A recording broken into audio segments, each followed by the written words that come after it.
Tukta, kaynak ovağı bunu. Bizge kudak kildi. Hayda ben, ismin kim? Erwan, sen Erwan.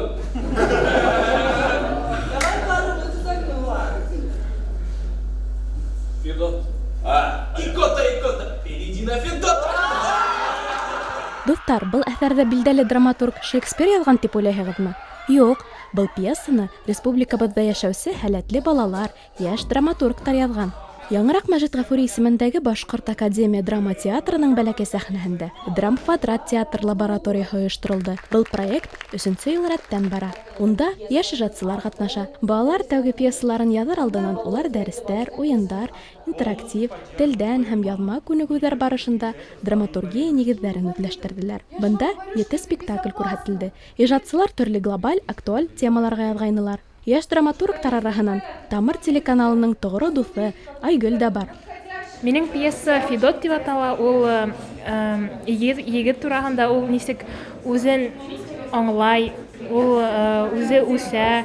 Федот ул ябык кеше, ул үзен яратмай, кешеләрҙе яратмай, гел нидә генә ултыра, зона комфортында. Был пьеса үзеңде ҡабул итеү темаһын күтәрә. Мин уйлайым, барыһына ла оҡшар. Был спектаклдәрҙә профессиональ актерҙар, студенттар да уйнаны, ә талантлы режиссерҙар сәхнәгә сығырға ярҙам итте. Әлеге заманда шулай йәштәрҙең матур итеп фекерләй белеүҙәре, уларҙың ниндәйҙер мына глобаль шундай тонда фекерләүҙәре әлбиттә бик матур хәл тип әйтер инем. Әйткәндәй, Айгөл ҡуйған пьесала беҙҙең Тау-Тау хәбәрҙең алып барыусыһы Илназ Ишбирҙин ихлас ҡатнашты. Ул әлеге ваҡытта Стәрлетамаҡ мәҙәни ағартыу колледжында актер һөнәрен үҙләштерә һәм параллель рәүештә театрҙа практика үтә. Шуға ла уға икеләтә ҡыуаныс булды. Мин был проектта Евгений ролен уйнайым. Ул ыңғай герой, йәш егет, 17 йәшлек малай.